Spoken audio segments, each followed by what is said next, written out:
कक्षा 10 जो गणित का हमारा एनसीईआरटी का चैप्टर नंबर 4 है, उसमें से एक इम्पोर्टेंट क्वेश्चन हम सॉल्व करेंगे।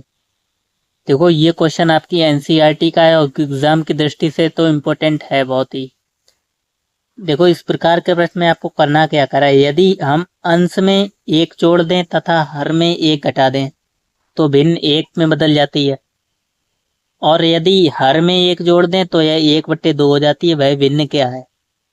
तो देखो लैंग्वेज क्वेश्चन तो हमेशा 4 या 8 मार्क्स में आ ही जाता है आपका। सबसे ज्यादा हम बात करें तो चैप्टर नंबर 3 और 4 से आपके लैंग्वेज क्वेश्चन हमेशा 8 मार्क्स में या 4 मार्क्स में ही आएंगे, 8 या 5 मार्क्स में। ठीक, तो ये क्वेश्चन तो आपको जरूर सॉल्व कर लेना है। देखो आपको मालूम होगा अंश और हर के बारे में, जैसे कोई भिन्न लिखी है 5/7, 5/7 मान लो, तो ये वाला ऊपर जो लिखा होता है वो हमारा क्या कहलाता है? अंश कहलाता है।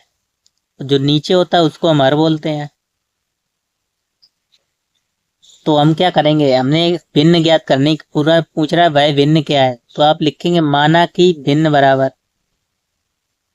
माना कि भिन्न बराबर,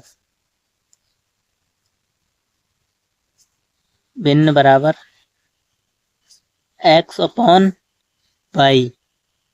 मान लिया कि हमने भिन्न हमारी क्या है, x/y है। अब देखो कह रहा है यदि हम अंश में एक जोड़ दें, तो ये वाला तो हमारा अंश है ऊपर वाला और ये हर है, तो लिखेंगे प्रश्नानुसार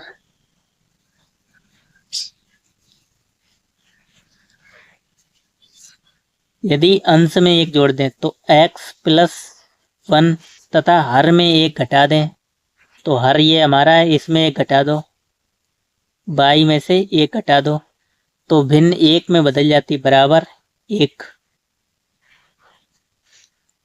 अब देखो अब क्या करेंगे, इसका मल्टीप्लाई कर दो, y-1 का इसमें 1 में मल्टीप्लाई करेंगे तो क्या हो जाएगा, x+1 बराबर y-1, क्योंकि 1 का मल्टीप्लाई किस में ही करो वही मिलना है।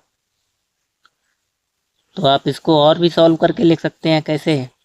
x+1 जो भी इधर लिखा उसको इधर ले आओ, y-1 को, तो y-1 को इधर लेके आएंगे, y प्लस के या माइनस के हो जाएंगे और ये माइनस का ये प्लस का हो जाएगा, बराबर 0। देखो 1+1 यानी 2 हो गए, यहाँ से x माइनस y प्लस 2 बराबर 0।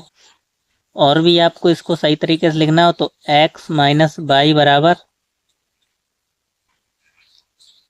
-2 को आप क्या करेंगे, प्लस के 2 को उधर ले जाएंगे तो ये हो जाएंगे -2। इसको आप समीकरण नंबर क्या मानेंगे, 1। अब देखो दूसरी कंडीशन में क्या कह रहा था यदि हर में एक जोड़ दें तो यह 1/2 जो हो जाती है। फिर आप लिखेंगे प्रश्नानुसार,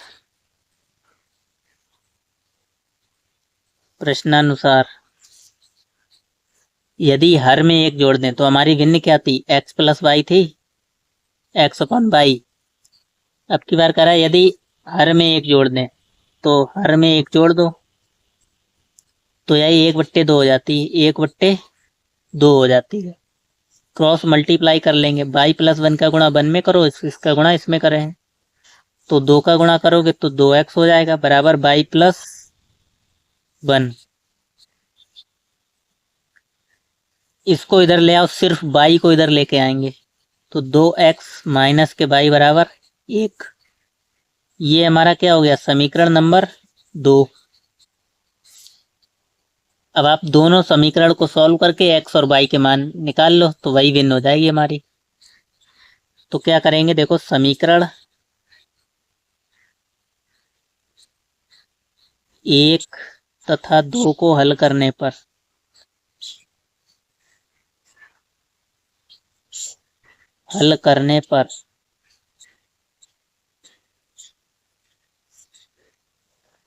देखो समीकरण नंबर 1 हमारा था x माइनस वाई बराबर -2 और यहाँ पे 2x माइनस वाई बराबर 1।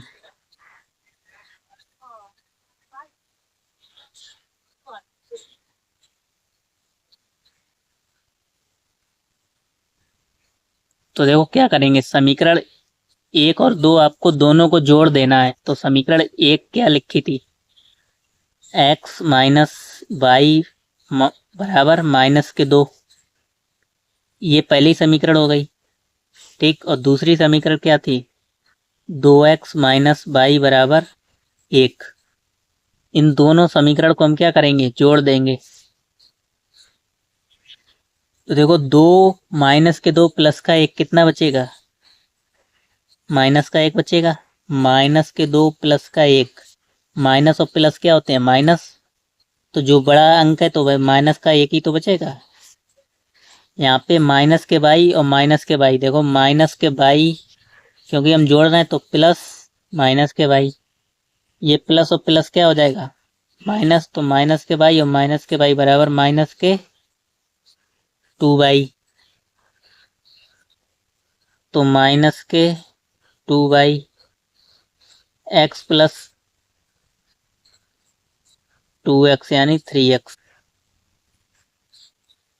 देखो इस तरीके से तो हमारा मान नहीं निकल रहा है। आप क्या कर सकते हो, समीकरण 2 से समीकरण 1 को माइनस कर दो तो हमारा मान निकल सकता है। ठीक, तो आप लिखेंगे समीकरण 2 में से 1 को माइनस करेंगे तो 2x माइनस वाई बराबर क्या था, 1, और x माइनस वाई बराबर क्या था, -2। तो घटा देंगे, 1 में से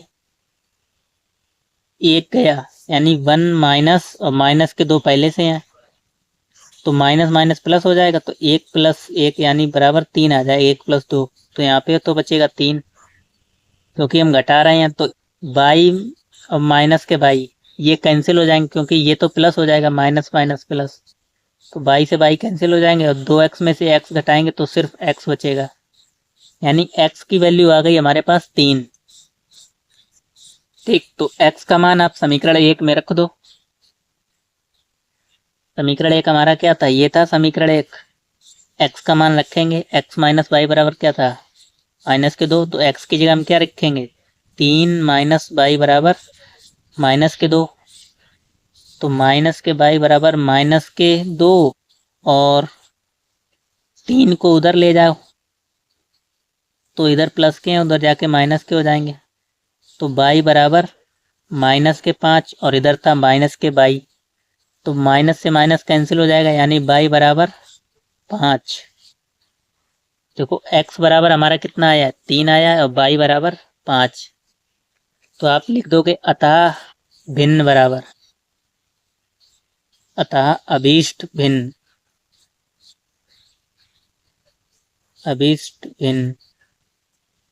x का मान कितना आया हमारा 3, और बाई का कितना आया 5। यही तो मैं याद करनी थी कि कह रहा था वह भिन्न ज्ञात कीजिए। वह भिन्न क्या है, वह भिन्न 3/5 है, 3/5।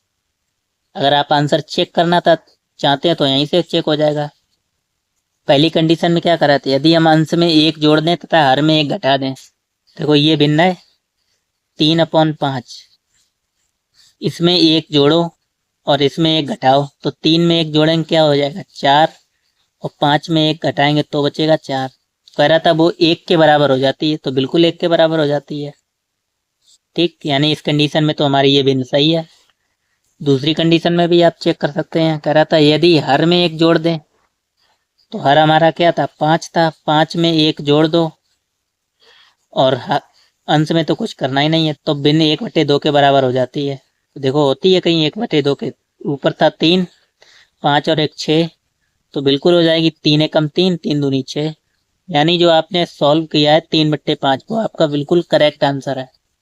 ठीक, अब हो सकता है पेपर में आपको यहाँ पे यदि अंश में हम यहाँ पे लिखा है 1 जोड़ दें, वो हो सकता है यहाँ पे नंबर बदल दे, कुछ और नंबर दे दे। तो आपको घबराना नहीं है, बिल्कुल सेम ऐसे ही क्वेश्चन होना आपको सॉल्व करना है।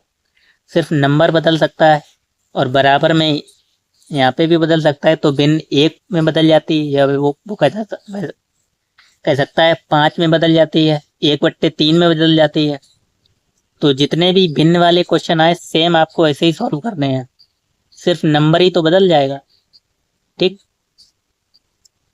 तो क्वेश्चन आपको समझ में आया होगा। मिलते हैं नेक्स्ट वीडियो में और भी इम्पोर्टेंट क्वेश्चन के साथ।